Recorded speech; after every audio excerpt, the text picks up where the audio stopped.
오늘은 또 여러분들께서 너무 좋아하시는 우리 국민의힘의 김효은 대변인님과 함께 일부 대담 이어가 보려고 하는데요. 대변인 뭐 짧게 소개 한번 부탁드리겠습니다. 다 아시겠지만. 네, 안녕하세요. 국민의힘 김효은 대변인입니다. 이렇게 또 우절사에서 아침을 또 함께 열게 돼 조금 늦은 아침이죠. 11시인데.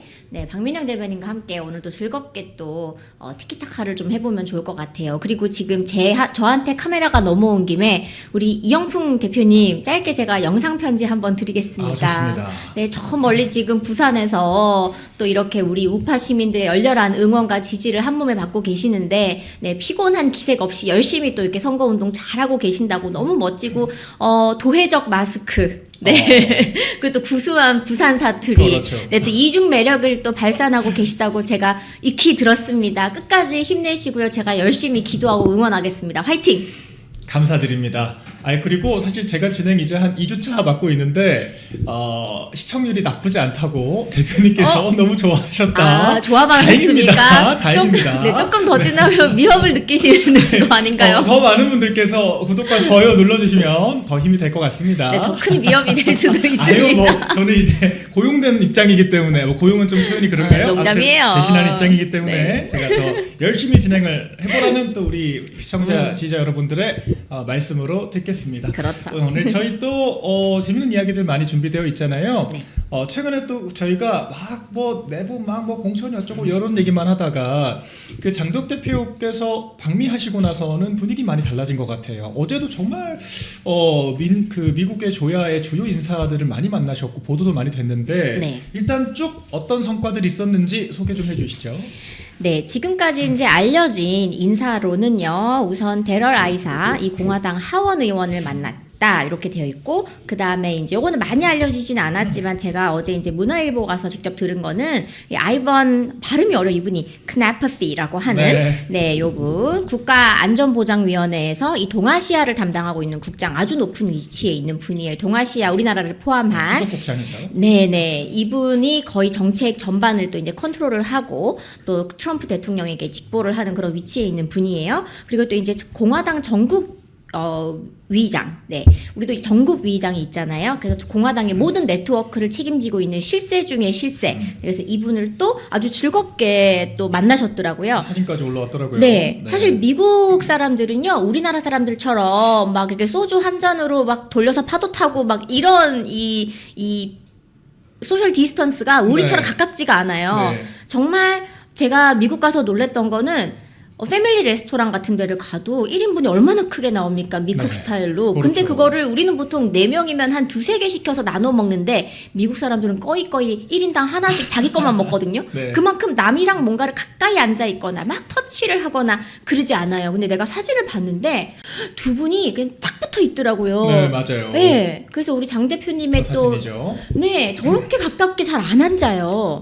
어제 진짜 완전 오래된 친구처럼 이게 네. 실제로 이 만남 자체도 이게 일정 자체가 안 될 뻔했는데 네. 장덕 대표님한테 조금 빨리 와주면 우리가 만날 수 있겠다라고 직접 또 요청을 해주셔가지고 네. 일정 성사가 됐다라고 또 전해지고 있더라고요. 근데 정말 네. 표정 보시면은 그냥 뭐 형 동생트 누가 형인지 모르겠어요. 그러니까요. 우리 대표님이 워낙 동안이어가지고 네. 그래서 보면서 아니 미국 사람하고 저렇게 가깝게 이렇게 앉아 있는단 말이야? 라는 게 정말 미국에서는 상상도 할 수 없는. 그렇죠. 네, 그래서 아주 이제 좋은 그런 외교 성과를 좀 내고 계시구나라는 그런 생각이 들었어요. 저렇게 또 3컷 너무 바람직합니다. 네, 좋습니다. 그래서 이런 각각의 인물들이 지니고 있는 의미를 제가 좀 말씀을 드리려고 해요. 네. 우리 세비를 뭐 당비 쓰고 가서 놀고 앉았네 이런 악플이 달릴까봐 제가 차단을 좀 하기 위해서 여러분에게 팩트를 왜 저런 분들을 만났느냐에 대해서 그게 왜 국익에 지금 도움이 되는지를 좀 말씀을 드리고 싶어요.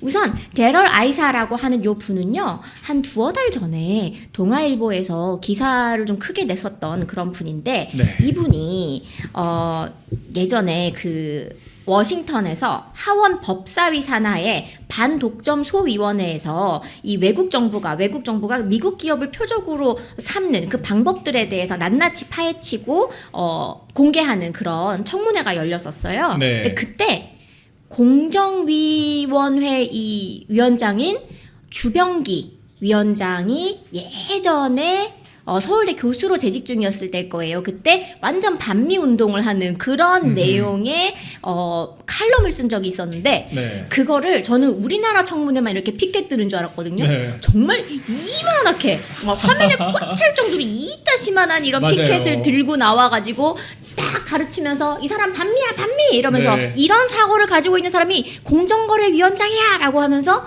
그 내용을 샅샅이 이제 낱낱이 읽었던 그런 분이 바로 데럴 아이사예요. 아하. 그래서 지금 외교 마찰이 가장 크게 일어나는 지점이 사실 쿠팡도 최근에 큰 문제가 됐고 그 쿠팡도 이 미국 기업 그러니까 우리나라 정부에서 피해를 받는 규제를 과도하게 받는 미국 기업들 중에 하나로 지금 상당한 로비를 미국 내에서 벌여가지고 미국에서 지금 두고 보자 대한민국 이렇게 시동을 걸고 있습니다. 네. 관세 뭐 슈퍼 301조 때릴 준비를 지금 빌드업을 하고 있는 상황이에요. 그러면 가장 화가 많이 나 있고 가장 격렬하게 우리나라를 몰아붙일 수 있는 사람이 누구냐? 바로 이 데럴 아이사 의원이에요. 네. 그러니까 장동 대표가 직접 가서 대한민국의 모든 국민들이 이 미국 기업에 대해서 어떤 반미 운동을 하는 그런 주병기 위원장처럼 그런 생각을 갖고 있는 것은 아니고 대화 파트너가 너무 없고 너희들 답답하니 그럼 우리나라의 이 제1야당 국민의힘 있고 나 장동혁 대표가 있으니 우리가 얼마든지 열린 마음으로 불필요한 그런 규제는 철폐를 하지만 우리나라 입장에서 꼭 지켜야 하는 규제는 너희들에게 왜 그런지 설명을 하겠다.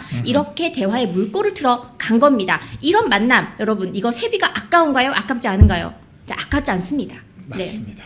네. 그리고 또 보니까 이 폴라 화이트 목사와도 면담 네. 추진한다. 근데 이것도 되게 좀 좋은 소식인 것이 네. 폴라 화이트 목사가 김민석 총리와 트럼프 대통령 면담을 추진했던 인물이잖아요. 트럼프 네. 대통령의 영적 멘토라고도 전해지는데 맞습니다. 이거 어떻게까지 좀 확산이 될까요? 네, 좀 재미있는 네. 이야기들이 몇 가지가 좀 물려 있어요. 트럼프 대통령이 이 대선 후보 시절에 총을 맞았는데 아슬아슬하게 이렇게 귀에 살짝 비껴가면서 피를 철철 흘렸던 그 유명한 사진 네, 있죠. 그 사진 네. fight 그랬나요? 그때? 예. 네, 그래서 그 사진, 그 장면, 그 사건 이후로 정말 더 독실한 기독교 신자가 됐어요. 완전 크리스찬, 원래도 크리스찬인데 네. 정말 하나님이 나에게 어떤 사명을 주셨다. 이 세계 평화를 위해서 그리고 이 마가 진영을 위해서 미국을 위해서 그래서 여러 가지 그런 활동들을 하시면서 좀 이례적으로 백악관에 faith office 신앙국 정도로 우리가 네. 좀 풀어볼 수 있을 것 같아요. 우리 네. 말로는 그래서 신앙국 faith office를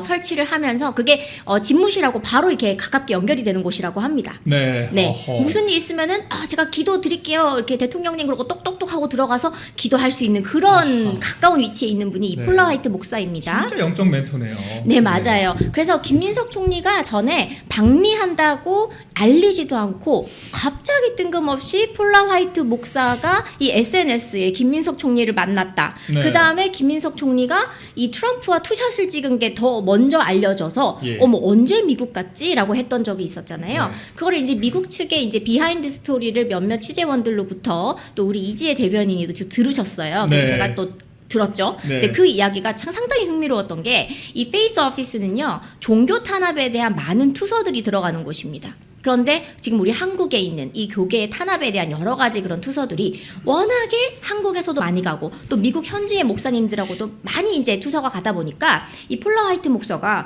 대한민국 이런 나라가 아닐 텐데 왜 이러고 있지? 라고 해서 빨리 와서 설명 좀 해달라. 네. 그래서 직접 만나서 해명을 들었다고 합니다. 아하. 뭐 좀 웃긴 말로 혼나러 간 거죠. 종교 탄압에 대해서. 네, 도대체 한국에 what's going on 무슨 일이 일어나고 있는 거냐? 네, 뭐 Persian Revolution 그러니까 승청이냐 혁명이냐. 네, 그거 똑같은 연장선이에요. 그래서 김민석 총리가 잘 설명을 했겠죠. 뭐 그냥 열심히 선거법 하실 위반이지 겁니다. 손 목사를 우리가 뭐 과도하게 탄압한 게 아니다. 뭐 소가 지나가다 웃을 얘기를 한 예. 거예요. 그러면서 저는 정말 이런 거 우리가 배워야 한다고 생각해요. 그때 네.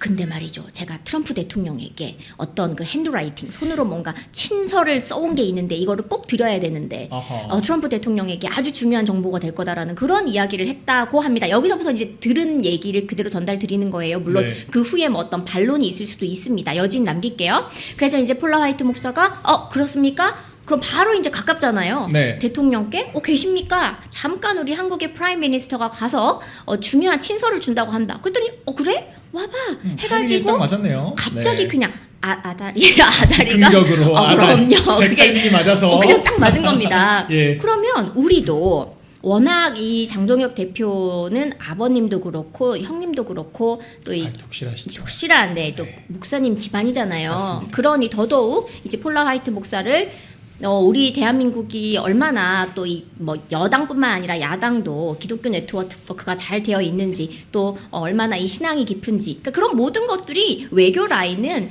우리가 뭐 당도 있지만 비슷하게 겹치는 거 있으면 뭐든지 다 접점을 찾아서 어떻게든 이어 붙여야 되는 게 외교입니다. 맞습니다. 무엇이든지 가능할 수 있는 조건은 뭐 수단은 다 써야 되는 거예요. 그러다 보니까 이제 그러면 가서 꼭 만나셔라라고 주변에서 모든 많은 목사님들께서 다 추천을 하시고 주선을 하셨어요. 그래서 가능성이 있다 정도까지만 저는 좀 고전적인 편에서 말씀을 좀 드리고 싶어요. 네, 좋습니다. 마지막으로 이거는 사실 좀 만약에 일정이 있더라도 비공개라서 저희가 좀 그 언급이 제한되는 부분들이 있지만 네. 벤스 부통령 만남 성사 가능성 어느 정도로 그게 보십니까? 가능성이 원래 높다 그랬어요. 네. 근데 문제는 이란 전쟁 오늘 때문에. 네. 오늘 새벽에 또 그 트럼프 대통령이 뉴욕 포스트였나요? 네. 전화 인터뷰를 한 30분 정도 하면서 아침에 이제 외신에 나온 건데 2일 내로 이틀 내로 재협상이 있을 수 있다. 네. 그러니 이슬라마바드에서 눈을 떼지 말라라는 아하. 그런 표현을 했습니다. 네. 그러면 다시 협상을 하러 벤스 부통령이 이 16, 17일 중에는 다시 이슬라마바드로 가야 될 수도 그래, 할수 있어서 있겠네요. 네, 그러면 네. 사실은 만남이 불발될 가능성이 높아졌습니다. 지금 현재로는 네. 오늘 아침 기준으로 네, 그런 중입니다. 여러 가지 변수를 고려해야 한다. 이 정도로 저희가 좀 덧붙이겠습니다. 네. 미국 얘기 조금 더 덧붙일 것 있으면 마지막으로 해주시고 두 분이 네. 더 남아 있습니다. 예. 네.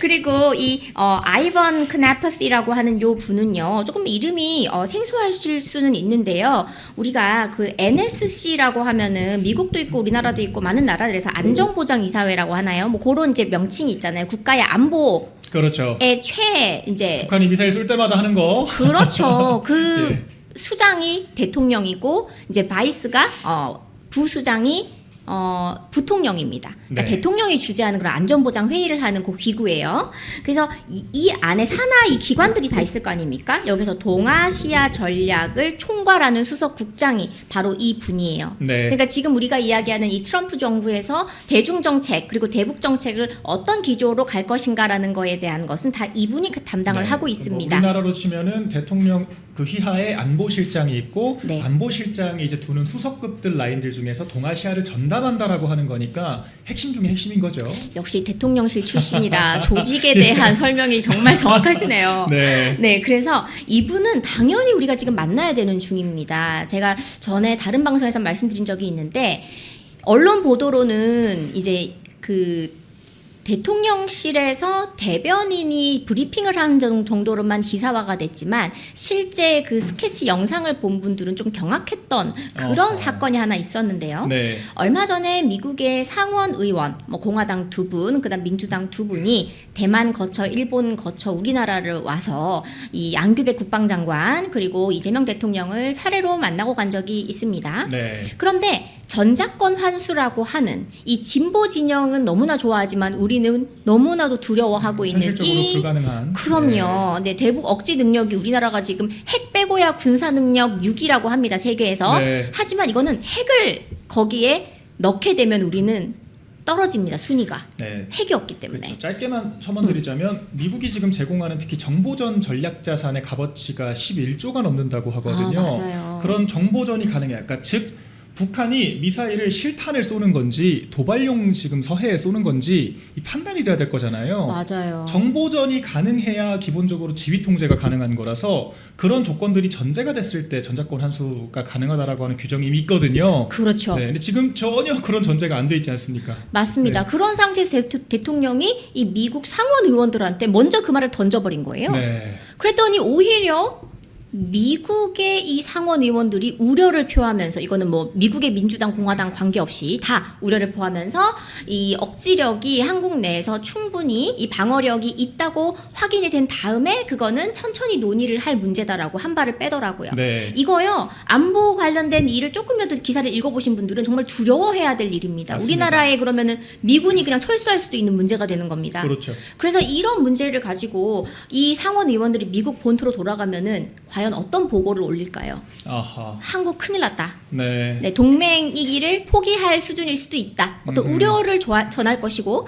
그러면 우리 야당 대표는 가서 무엇을 해야 됩니까? 아니다. 대한민국 국민들은 이 한미 동맹을 철석같이 굳건하게 믿고 있고, 동맹을 위해서 열심히 무언가를 좀 할 그럴 준비가 되어 있는 국민들이다라는 것을 설명을 해야 됩니다. 그렇죠. 이걸 누구한테 설명하겠습니까? 바로 이분한테 설명을 하는 아하. 거거든요. 네. 그래서 역시나 마찬가지로 꼭 만나야 될 사람을 만났다라고 제가 말씀드리고 싶고, 마지막으로 이제 이 공화당 전국 위의장인 요 분을 만났어요. 아까 그 사진으로 보신 아주 정답게 만난 네, 그분. 뭐 당대표 격이죠. 예, 미국 예. 공화당에는 당대표란 개념이 없어서 맞아요. 전국위 의장이 사실 거의 모든 선거 총괄을 한다고 전해지고 있습니다. 맞아요. 네. 캠프에 뭐 이런 여러 가지 우리 사무총장들이 하는 그런 네. 뭐 이제 정식 선거 자금 같은 것들도 되고, 온갖 이런 관면단체들과의 네트워크, 이런 모든 인맥과 또 이 돈, 네. 이 자금 문제들을 총괄하고 있는. 그렇죠. 공화당 선거 총괄 쉽게 얘기해서. 맞습니다. 예. 그래서 지금 전국 선거 앞두고 중간 선거 앞두고 가장 실세 중에 실세인 분을 만나고 온 거예요. 그래서 앞서서 말했던 이 두 분은 우리나라와 직접적으로 관련이 있는 문제들이기 때문에 당연히 만나야 됐고,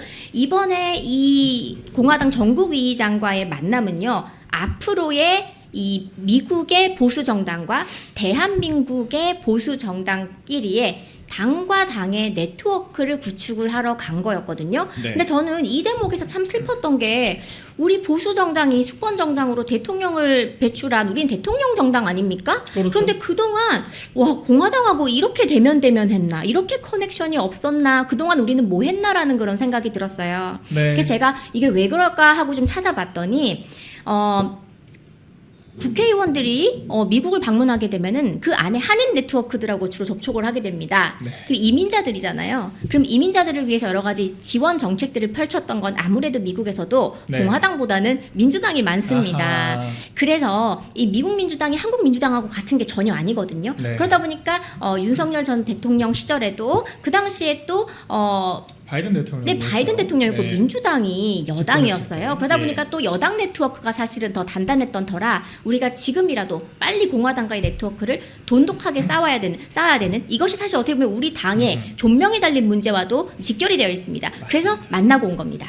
제가 어제 장면 보면서도 김현수 최고위원이 스레드에 올려준 사진을 보면서도 우리가 이렇게 정치인 대 정치인들 간의 이런 허심탄회한 만남을 본 게 정말 언제적인가 생각이 들더라고요. 사실 네. 우리 당 같은 경우에는 공무원 정당이란 말 듣지 않습니까? 맞습니다. 집권하고 나서도 관료들이 실무적으로 사실 방문해가지고 만나면 만났지, 그러니까 격을 갖춰서 정치인들이 이렇게 화끈하게 약간 정치인들끼리 스킨십하고 그런 장면들 좀 보기 어려웠거든요. 그래서 그러니까요. 네, 우리가 뭐 야당이라 그런 것도 있습니다만 당 대표가 공화당의 당 대표 격의 인물을 만나서 이렇게 사진 찍고 서로 이제 익스큐즈를 한 상태에서 이렇게 공표까지 할 수 있는 이런 단계까지 온 것만으로도 대단한 성과다, 이런 생각이 많이 들었습니다. 네, 저는 저렇게 남자들 둘이서 앉아서 하트 뿅뿅 우리가 남이다. 미국에서는 안 그런데 원래. 네.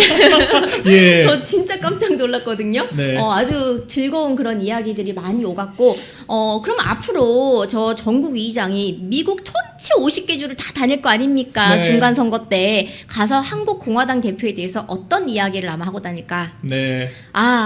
He's a very nice guy. 그렇죠. He's a really good person, decent person이라고 얘기하지 않을까요? 미국은 레퍼런스로 돌아가는 나라기 때문에 그럼요. 이렇게 하나 레퍼런스 하면 그게 이제 전부 다 평판이 되는 거잖아요. 그래서 네. 굉장히 주요한 만남이었다. 네, 설명을 판타스틱한 두 번 나왔다고 저는 생각을 합니다. 네. 그래서 저 사진 보면서 전 솔직히 좀 안심을 했어요. 정말 네. 중요한 사람 잘 만났구나. 맞습니다. 네. 그래서 이미 소기의 성과를 거뒀고 추가적으로 어떤 또 성과들이 있을지 좀 기대를 해보겠습니다. 네. 예. 그래서 조금 주제를 넘겨서 조금 싫은 소리긴 하지만 또 많이들 궁금해하실 만한 내용이라, 한동훈 씨 네. 국감 출마한다고 어제 또 뭐 언론 플레이 하나 했더라고요. 네. 그 전입 신고하는 거 요새 뭐 인터넷으로도 할 수 있는데, 굳이 나 외지인인데 이번에 선거 나오려고 전입 신고했습니다라고 하는 거를 또 대대적으로 공개를 또 했습니다. 좀 어떻게 보셨습니까? 정말 이 국민의 눈높이라는 말을 밥 먹듯이 하면서 이 북구 주민들의 마음을 모르는구나, 네. 못 읽는구나. 무슨 선민의식도 아니고 내가 말이야 강남 뭐 파락군 출신인데. 막 그리고 동네도 내가 사실은 강남에 엄청난 집이 있어, 나 엄청 비싼 집 살지만 사는데. 뭐 최근에 이사 갔다는 얘기도 돌아요. 그래요? 네, 신축으로.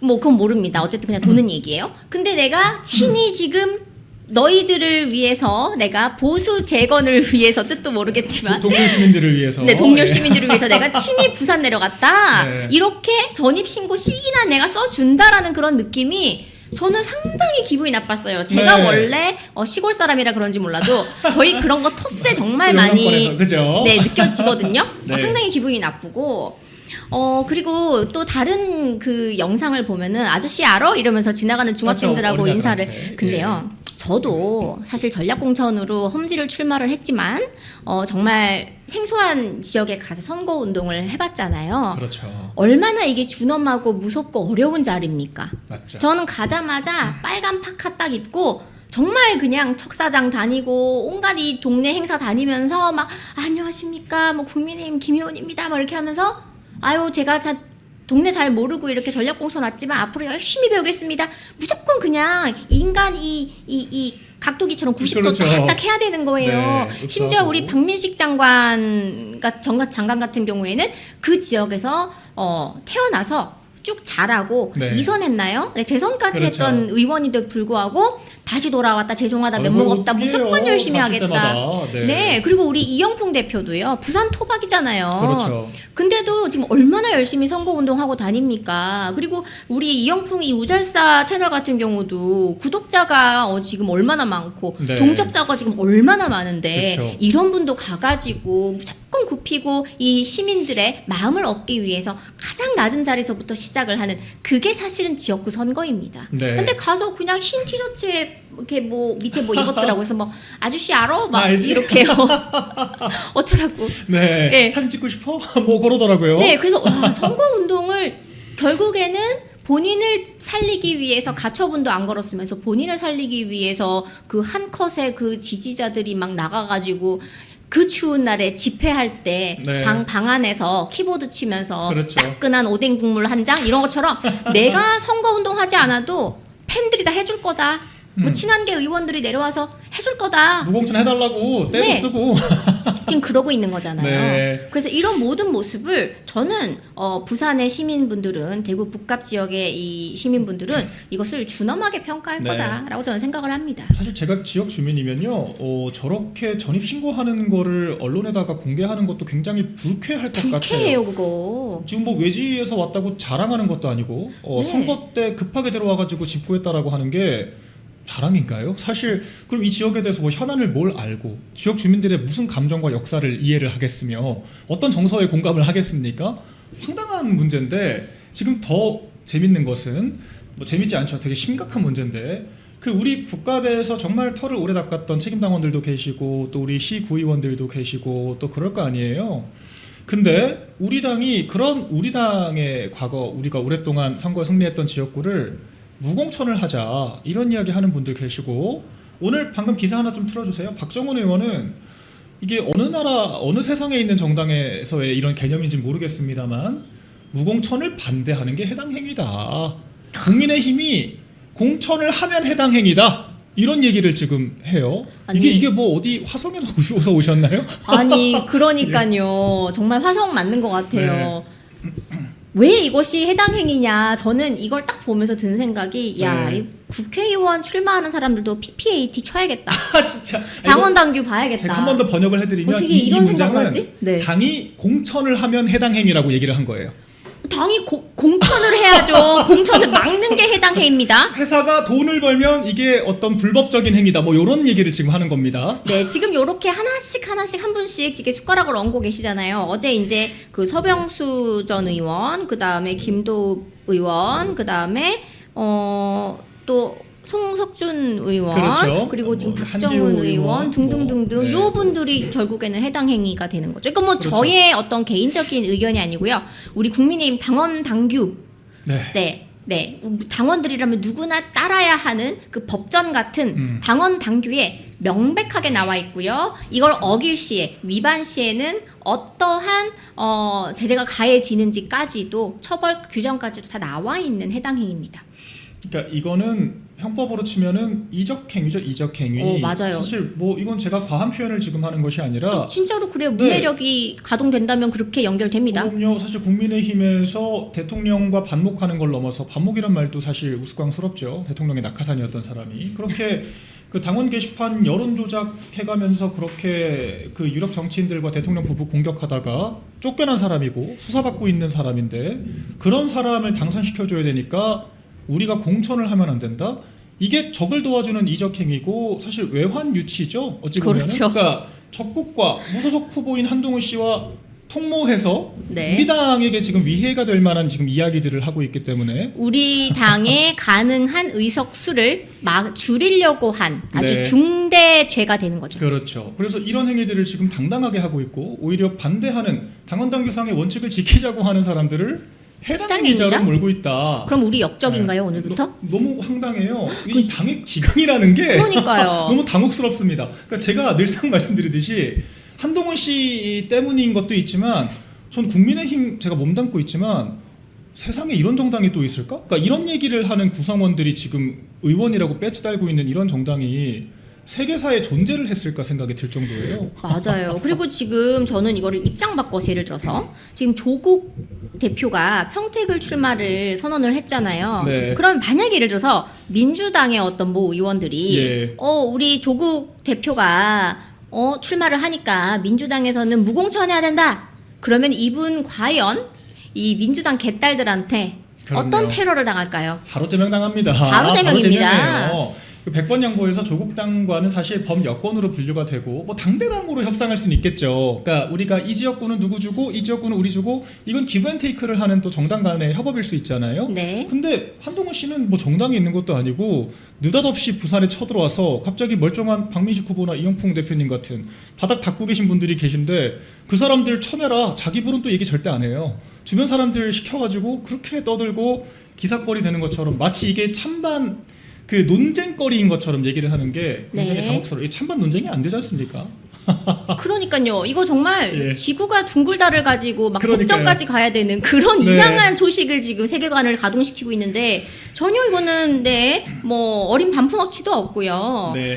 그리고 솔직히 그 얼마 전에 주진우 의원도 뭐 바른 말을 했잖아요. 당에서 공천하는 것이 원칙이다. 네, 너무나 당연한 이야기. 그렇죠. 근데 여기에 우리가 맞아 이거야 하면서 감동하고 동조를 해야 되는 현실이 오히려 저는 구슬프다. 네. 그런 생각이 들고요. 그렇죠. 또 이 와중에 그 한동훈 전 대표 쪽에서는 그런 생각을 하더라고요.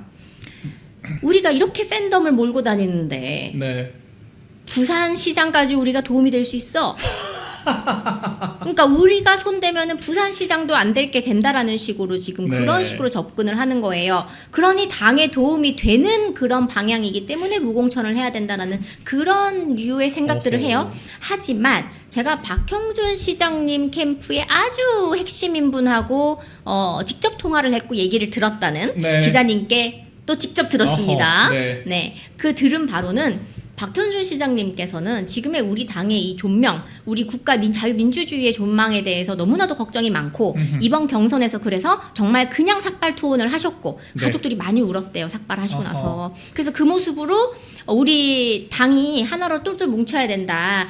그렇게 말씀을 하시면서 선거운동을 했고 또 경선 과정에서 사실 주진우 의원이 뭐 일명 그런 SNS 상에서는 한동훈 묻었다. 네. 이런 의혹들 때문에 곤혹을 치렀지 않습니까? 그렇죠. 그래서 일일이 댓글을 달면서 그 팬 계정에서 대신 댓글을 달아주면서 안 묻었다 막 네. 그렇게까지 씻어내고 또 씻어내는데도 불구하고 박형준 시장님이 또 큰 차이로 이겼다라는 맞아요. 그런 뭐 이야기가 있잖아요. 그래서 박형준 시장님께서는 이 유경험자입니다. 네. 묻으면 큰일 난다. 맞아요. 네, 그래서 더더욱 그런 부분에 있어서는 안 받을게. 네. 반사라고 하실 가능성이 그렇죠. 높다라고 봅니다. 한동훈 표 한 줌 받아보겠다고 한 가닥은 될까요? 그 한 가닥 받아보겠다고 사실 비상을 삼키는 꼴이기 때문에 이미 우리 경험적으로 봤지 않습니까? 아니 대선 후보까지 했던 김문수 전 후보가 전당대회에서 한동훈 공천한다고 했다가 순식간에 몰락하는 거 다들 보셨을 것이고 네. 우리 대변인 말씀하신 것처럼 부산시장 경선도 한동훈에 대한 쟁점 누가 더 선을 적극적으로 긋느냐가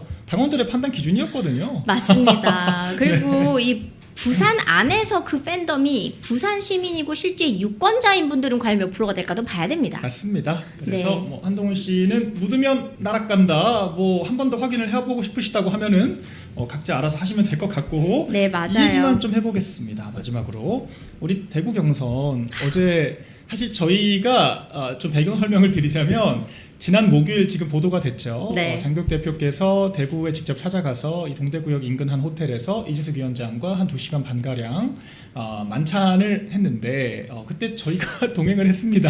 저희 둘이. 네, 맞아요. 네. 그 배경 한번 설명해 주세요. 사실 가장 적극적으로 이 가교 역할을 또 해주셨던 게 우리 또 김영훈 네. 대변인이었기 때문에 저도 정말 감사하게 생각하고 있고 네, 한번 소개 좀 해주시죠. 예, 사실 뭐 다행히도 제가 전화를 이제 밤늦게 드렸을 때 피곤한 중에도 이진숙 위원장님이 받아주신 게 후보님이 네. 받아주신 게 사실 정말 운명이었다. 네. 그리고 그 전에 뭐 이준우 대변인, 우리 박민영 대변인, 또 손수조 대변인, 우리 많은 우리 대변인단들이 애썼죠. 정말 애썼어요. 다들 따로 연락을 해서 이진숙 위원장님 귀찮을 정도로 제발 도와달라, 함께 하자, 이렇게 많이들 좀 이렇게 설득을 하셨는데 그러던 중에 야밤에 제가 전화 드렸는데 딱 제 차례에 이제 얻어 걸린. 네. 이렇게 보면은 네 그래서 아니죠. 제가 적극적으로 하셔서 네, 그래서 그랬어요. 그 위원장님께서도 캠프에 이제 많은 그런 참모들에 둘러싸여 계시고 우리 대표님도 당 안에 많은 분들하고 또 함께 이렇게 바쁜 와중에 계시다 보니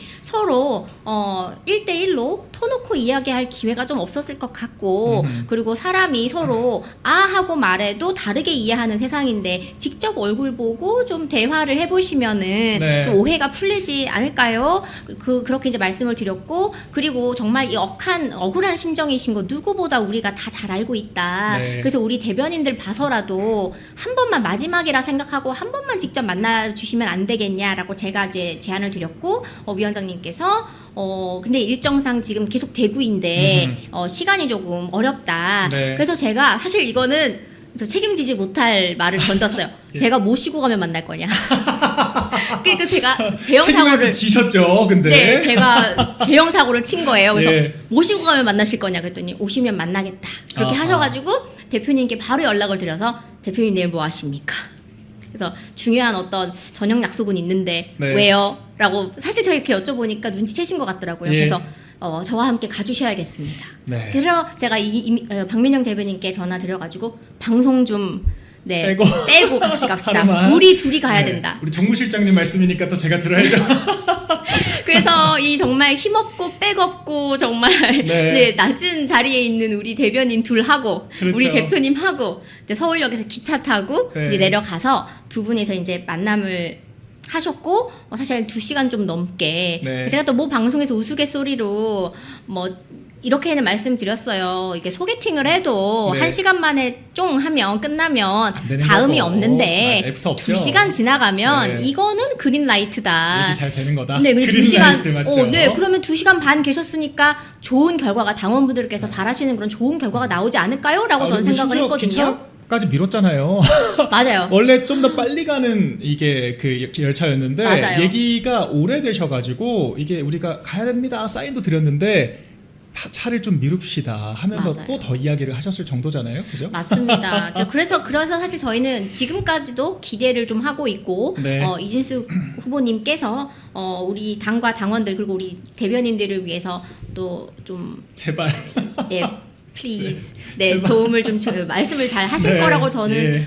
생각을 해요. 근데 이게 속보가 단독으로 나오게 된 그 경위도 네. 좀 궁금해 하시는 분들이 많으시더라고요. 네, 저희가 말씀해주세요. 그거를 정말 뭐 발설을 할 거였으면 아예 짐작했겠죠. 잠입 네. 취재를 시켰겠죠. 얼마나 그렇죠. 그림 잘 나옵니까? 서울역에 우리 뒤에 둘이 따라가고 대표님 싹 들어가는 사진 누가 뒤에서 탁 찍어가지고 그쵸. 단독 이러면은 얼마나 한동훈이었으면 뭐한 100개는 냈겠죠. 네. 근데 저희는 정말 이것을 보안이 생명이라고 생각했습니다. 그렇죠. 네, 그게 전달이 되게 되면은 서로 오해할 요지가 커지기 때문에 그런데 이제 4일 정도 뒤에 이게 단독 보도가 네. 뭐 어떤 패널 분께서 어떤 방송에서 서울역에서 장동혁 대표를 봤다. 멀리서 봤는데 인기 없더라 이런 식으로 우리 대표를 공격하는 그런 아하. 또 멘트를 하셨고 그 이후에 이제 기자분들께서 서울역은 왜 갔을까 하다 보면 자연스럽게 부산 해결됐으니 대구 아닐까. 왔겠다. 왜냐면은 대전만 해도 차 타고 가는 게 낫거든요. 그렇죠. 왜 기차를 탔을까? 실제로 저희가 그랬잖아요. 네. 차 타고 가볼까 하다가 4시간 걸린대요 해가지고 맞아요. 당일치기는 안 된다. 네네. 그래서 이제 단독 보도가 이렇게 좀 나오게 됐는데요. 네, 저희는 지금 최선을 다하고 있습니다. 네. 그래서 아무쪼록 저도 쓴소리도 조금 드리긴 했지만 잘 해결되는 게 중요하지 않겠습니까? 어쨌거나 원내로 오셔서 좀 힘을 많이 보태주시면은 뭐 대표님도 그렇고 저희도 그렇고 정말 많은 힘이 되지 않을까 생각을 하고, 어쨌거나 우리가 억울한 일을 겪더라도 같이 이해해주는 또 동지가 있다면 또 우리가 조직 안에서 같이 문제점을 찾아가고 해결할 수 있지 않겠습니까? 그래서 그런 부분으로 좀 위원장님께서 고민을 해주셨으면 좋겠다, 또 간곡한 말씀 드리겠습니다.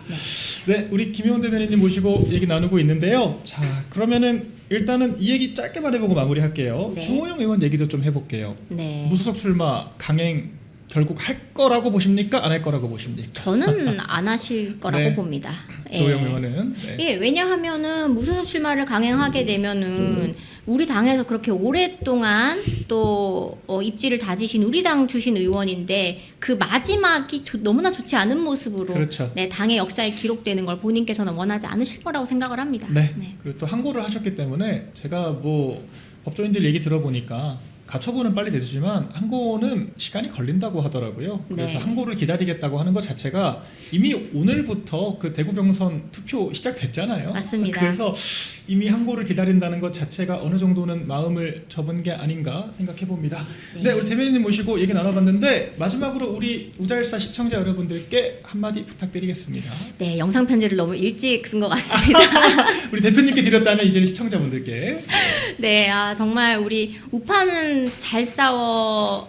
우리 시청자 여러분들, 제가 모르겠어요. 여러 가지 이제 방송들을 하면서 요즘 참 방송 보기 많이 힘들겠다, 뭐 어렵겠다, 이제 그런 생각을 좀 합니다. 뭔가 기운 나는 신나는 뉴스라도 좀 있어야 우리가 매일 방송을 들을 텐데 이렇게 축축 처지고 기운 빠지는 그런 뉴스들이 좀 많았다 보니까 좀 실망하시는 분들, 또 그냥 나 정치 그냥 안 볼래라고 하시는 분들, 그런 분들이 좀 많으신 것 같아요. 그래서 여론조사도 제가 아침에 이제 종편을 나가게 되면 저 거의 1대4, 5로 싸우는 느낌이거든요. 그렇죠. 네. 무슨 느낌인지 알죠? 야당 대변인인데도 불구하고 옆에 있는 야당 패널이 우리 당이 아닌 것 같은 이제 그런 너무나도 매서운 방송 환경에서 이제 방송을 하다 보니 저도 그냥 저녁에 이렇게 자려고 누우면 흠씬 두드려 맞고 자는 그런 느낌이 납니다. 네. 하지만 지금까지 하지 않았던 우리가 이 대한민국 제1야당으로서 또 수권 정당으로서 마땅히 했어야 할 일을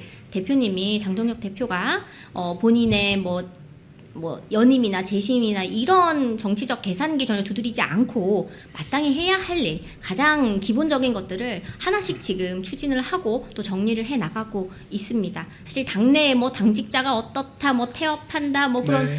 굳이 알려지지 않아도 될 것 같은 그런 이야기들이 너무 언론을 통해서 많이 이제 나오다 보니까 저 집 구석 참 문제 많다. 맨날 그냥 싸운다. 네, 정 떨어진다. 이렇게 만들어 가는 게 언론 환경인 것 같고 네. 또 뭐 그런 여러 가지 또 우리를 음해하는 그런 세력들이 우리의 이 가족들이라 믿었던 사람들이, 동지라 믿었던 사람들도 우리 등에 칼을 꽂는 지금 정말 점입가경의 네. 그런 수준으로 지금 치닫고 있지만, 그럼에도 불구하고 우리는 마땅히 해야 할 일을 하나씩 지금 하고 있습니다. 그래서 그런 부분들을 잘 그래도 믿고 또 기다려 주시는 우리 시청자 여러분들께서 지금 방송 함께 하고 계신 걸로 저는 생각을 하고 있고, 뭐 드릴 말씀은요, 사실 무조건 열심히 하겠다라는 거예요. 하지만 그 전까지 국민의힘이 아니랬는데 요즘 보니까 국민의힘이 좀 달라지고 있는 것 같아. 특히 우리 이 젊은 대변인들 네. 너무 일 열심히 잘 하고 있고, 또 이런 젊은 대변인들을 그렇게 매서운 그 바람 다 맞아가면서 연임시키려고 고생하시는 우리 대표님, 또 뭐 김민수 최고, 뭐 조광한 최고 등등 또 많은 우리 또 지도부에 있는 분들, 우리가 정당은 사실 한 가족, 정말 혈맹처럼 동지죠. 네, 진짜. 동지애를 동지. 그렇게 내뿜으면서 가야 저 안에는 안식 있고 휴식이 있고 우정이 있는구나, 사랑이 있는구나. 네. 그래야지 사람들이 되는 집구석이다, 뭔가 재미있는 구석이 있다 하면서 그 집단의 사람들이 모여드는 거 아니겠습니까? 그래서 진정한 그런 동지들의 정당의 모습을 우리가 계속해서 열심히 좀 키워나가도록 하겠습니다. 계속해서 저희를 좀 응원해 주시고 미워하지 마시고, 주변에 미워하는 분들이 있으면 야, 그래도 국민의힘이 이런 거 하잖아. 자, 우리 대통령 아닌데 대표님. 장동혁 우리 대표님 방미 지금까지 아주 굵직굵직한 중요한 분 3분 만났다고 했잖아요. 네. 그분들을 왜 만났는지 오늘 이 방송 통해서 다 아셨잖아요. 그럼 주변에 계신 분들한테 지금 미국이 우리나라에 얼마나 불신을 하고 있으면은 그 미셸 파크 스틸 그 박은주 대사를 이렇게 강경 매파 중에 매파 거의 여자 트럼프입니다. 대중 전략은. 그렇다고 하죠. 네. 이분 선거하실 때 그 중국의 오성홍기 막 이 권투 글로브 끼고 막 팍팍 치는 그런 영상까지 만드신 분을 왜 주한미 대사로 부임을 시키겠습니까? 강경하게 억지 정책 쓰겠다는 건데 그럴 때 대화 파트너가 이재명 정부에서 뭐가 안 풀린다 그러면 저희 여기 있습니다. 야당 여기 있습니다. 그걸 만들려 지금 가신 거거든요. 주변에 꼭 좀 많이 알려주시고요. 장동혁 대표를 그런 그 올드 미디어에서 그렇게 마타도어하는 음해하는 그런 것들에 맞서서 우리는 팩트로 함께 싸워주시기를 제가 간곡히 부탁을 드리겠습니다. 저도 많이 알려야 될 것 같습니다. 오늘 또 말씀 듣다 보니까 저도 빠져들었어요. 감사해요. 네. 그리고 짧게만 첨언드리자면 진짜 이게 한동훈 씨가 뭐 언제부터 보수였는지 모르겠습니다만 뭐 국민의힘 당대표 한 번 하면은 보수인가 일단 물음표가 드는데 어쨌거나 보수 재건하겠다고 하잖아요. 근데 보수의 가치라고 하는 게 뭡니까? 상벌체계, 당의 기강, 조직의 기강을 바로 세우고 법에 의한 통치, 당원 당규가 존중되고 이 질서가 유지되는 것이 이 보수의 기본 아니겠습니까? 맞습니다. 무소속으로 나와서 무공천을 주장하면서 조직의 기강과 원칙을 깨겠다라고 하는 사람이 보수 재건하겠다라고 하는 것 정말 가당치도 않은 얘기다. 한 번 더 강조드리고 이 장동혁 대표께서 지금 하시고 있는 일 우리 뭐 조중동 한 줌 뭐 이제 관료들 한 줌 영남 한 줌 이렇게 대주주들이 사실 기득권 주인 행세하던 정당이 아니라 이제는 정말 당원들이 주인이 되는 정당으로 바뀌어야 한다라고 하는 큰 원칙 속에서 정말 열렬히 뛰고 있다. 이 말씀 저도 마지막으로 덧붙이겠습니다. 대표님. 네. 네. 저희 하나 또 말씀드릴 게 말씀하세요. 하나 있는데. 네, 좋아요. 오늘 제가 방송 끝까지 다 하고 갈까봐 네. 너무 좋아요. 터졌어요. 네. 저 그 보수 재건이라고 말씀을 한동훈 씨가 뭐 보수 재건한다고 하시네요. 네. 그 말 들으니까 좀 전에 제가 방송 중에 딱 뭔가 이제 생각나는 그 영상 그 유튜브에 쇼츠로 돌아다니는 한 장면이 생각나는데 네. 지난 그 2024년 겨울에 탄핵 전국에 보면은 빛의 혁명 그러면서 저쪽 좌파 진영에서 집회를 하러 나온 여대생 네. 우리 이 자유 애국시민 자유 우파 여대생 아하. 두 분의 이 인터뷰가 완전히 데뷔를 대조가 이루었던 됐죠. 그 쇼츠 영상 혹시 기억나십니까? 그럼요. 네. 왜 우리가 윤석열 대통령을 지켜야 되고 자유민주주의 대한민국을 지켜야 되는지를 조목조목 정말 교과서적으로 잘 정말 속사포 랩을 쓴 거의 쏜 우리 이 우파 여성분 민주주의는 이러면서 막 엄청나게 우는데 그러니까요. 민주주의의 뜻은 몰라. 그 뭐지? 왜지? 왜 울지? 예. 뜬금? 네, 갑자기 왜 울지? 왜 민주주의라는 말부터 눈물부터 쏟아지는가? 이 감성팔이 하지만 알맹이는 없는 그렇죠. 이 모습이랑 보수 재건이라고 한동훈 전 대표가 외치니까 그 밑에 있는 모든 그 팬덤이 일제히 단톡방이든 뭐 블로그든 카페든 유튜브 댓글이든 네이버 뉴스 댓글이든 찾아가가지고 보수 재건은 한동훈 보수 재건 해야 됩니다. 그렇게 뭔가 앵무새처럼 네 그냥 자동 생성기처럼 답변을 달고 있는데 보수 재건이요?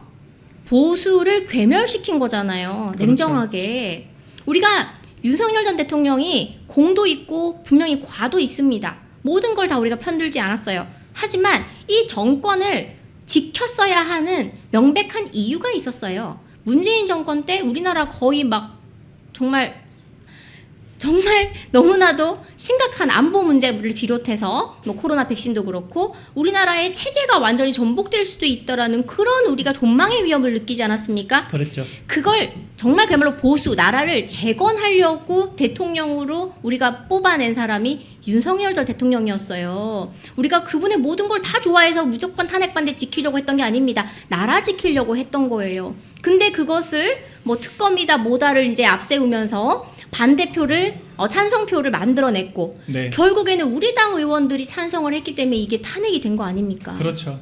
그럼 이게 지금 보수 재건 누가 해야 되는 거예요? 책임지고 물러나야 될 사람 누굽니까? 그렇죠. 이제 와서 그때의 기억 다 잊어버리고 보수 재건요?